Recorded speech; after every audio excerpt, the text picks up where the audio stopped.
Hi everyone. So I'm going to start with a few questions, right? So I want you guys to raise your hands if someone ever believed in you. If you felt that someone ever believed in you, I want you to raise your hands now. Great. Thank you. So now, can I see a show of hands of those of you who felt that someone doubted your potential? They doubted you. If you felt that, raise your hands. Okay, I see a lot of hands. Hands down. Now tell me, do you remember the exact moment when you felt that someone doubted your potential? The exact moment. Do you remember that? Okay. Thank you. So, the moment you felt that someone doubted your potential, the feeling that you had, the insecurity, the anxiety, that is the visible impact. And the thought that you're not capable, or the thought that made you doubt yourself, that's the invisible thread. And that's precisely what we're going to talk about today. I'm Dr. Niveditha Kamaraj, infertility specialist and cosmetic gynecologist. Most of us believe that our life begins the day we were born. But science tells us something much deeper. Parts of us are formed in thoughts, in stories, in expectations that were placed on us even before we had a voice. See, today we're not going to talk about wars or viruses, but something very simple. Invisible threads and the visible impact it has on our bodies, on our minds, on our marriages, on our relationships, even on unborn children. And I'll tell you how. See, look around you. There are so many people from different generations here, right? People born in 1980s, 1990s, 2000, and people born after 2010, right? All of us here in the same space, but all of us having different invisible worlds.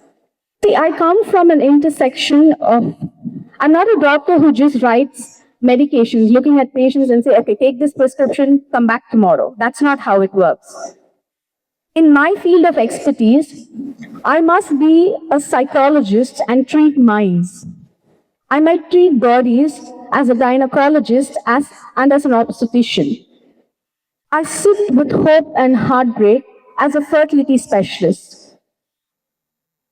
I see hundreds of couples with multiple problems: irregular periods, infertility, panic, anxiety, depression, emotional disconnect, sexual pain disorders, so many symptoms, but yet when I think about it, not all the problems begin with your body. A lot of the problems begin in the world you grew up in. That is when these generations come into play. For instance, if you were born in 1980s, privacy was limited, right?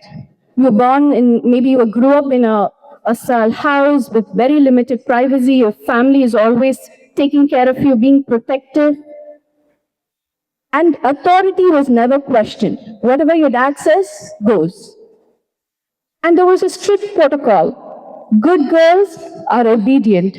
Good boys are strong. Sex will never be discussed. And emotions were handled quietly. So that generation learned endurance. But endurance, which was never expressed, will automatically turn inwards, right?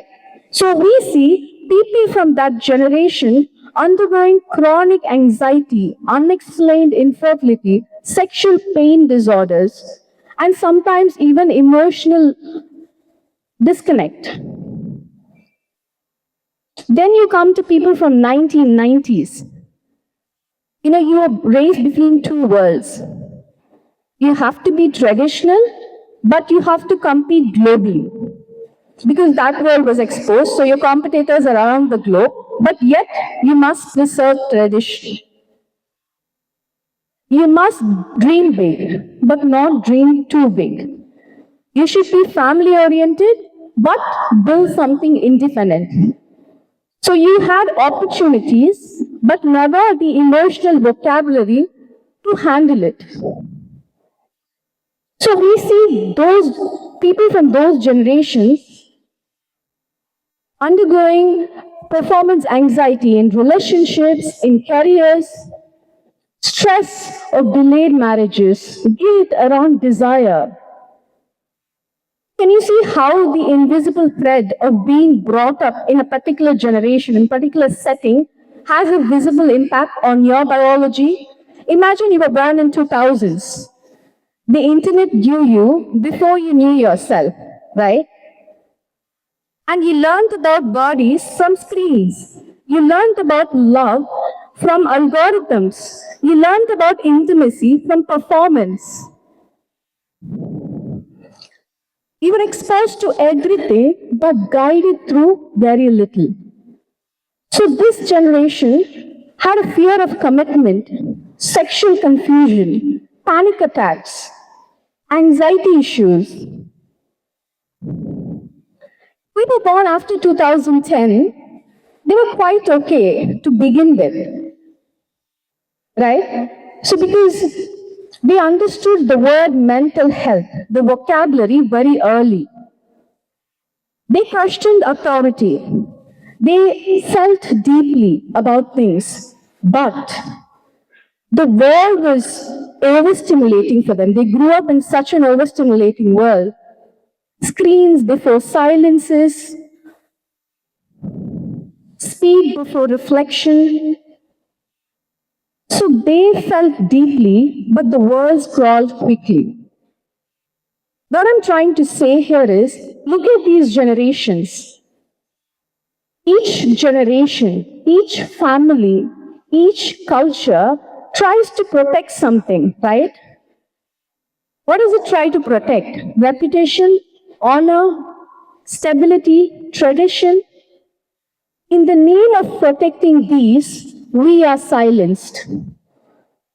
We are silenced from asking the obvious things about sexuality, about body parts, about relationships. You are silenced and not allowed to explore, right?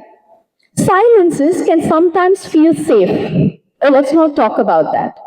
It's okay, let's just avoid that topic. But remember, silence is never safety.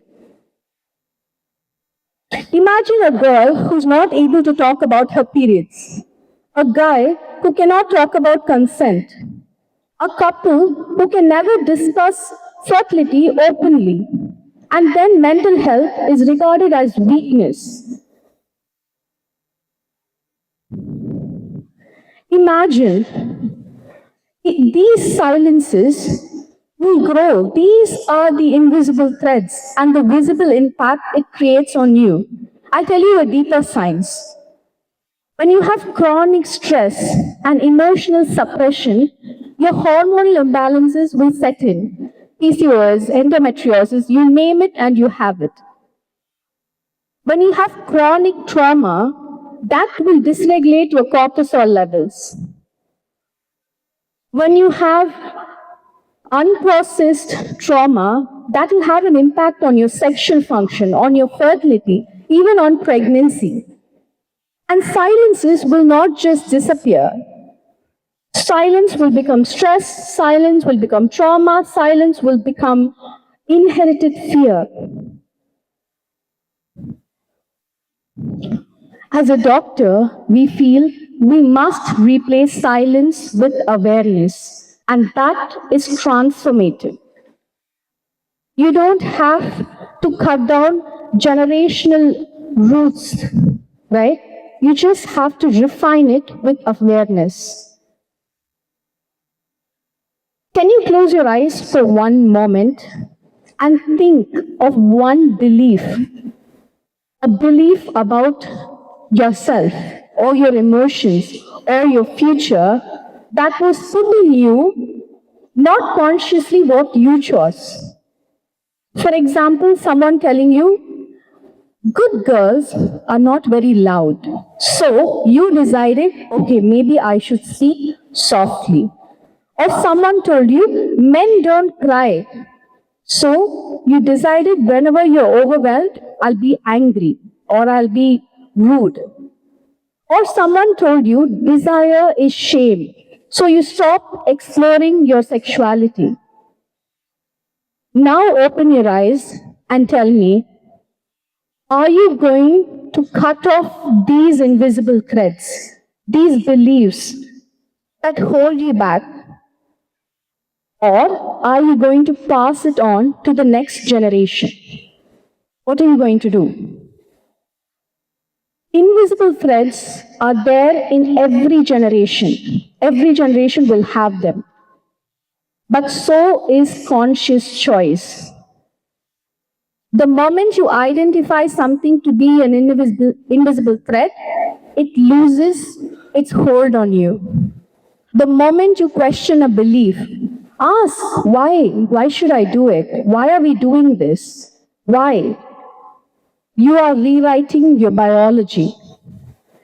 When silence and beliefs are replaced by awareness, we see visible impact.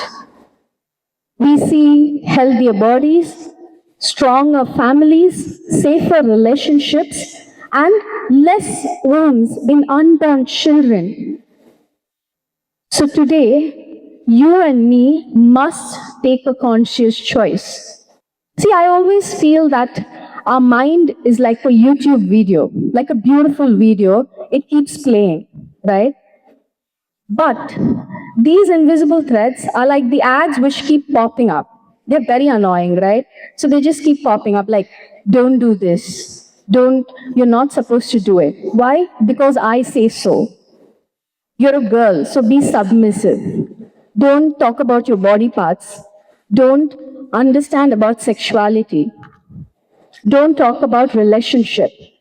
So these are all the ads that just keep popping up in a beautiful mind. What do you do when you're seeing a beautiful video and ads keep popping up? What do you do? Any answers? You skip the ad, right? You just skip it. So today, I want you all to repeat after me and say, let's skip the ad and let's cut off all the invisible threads and move forward, start learning, educating about everything and creating awareness in areas which need awareness. Let's say, let's skip the ad. Will you repeat after me? Thank you. Thank you.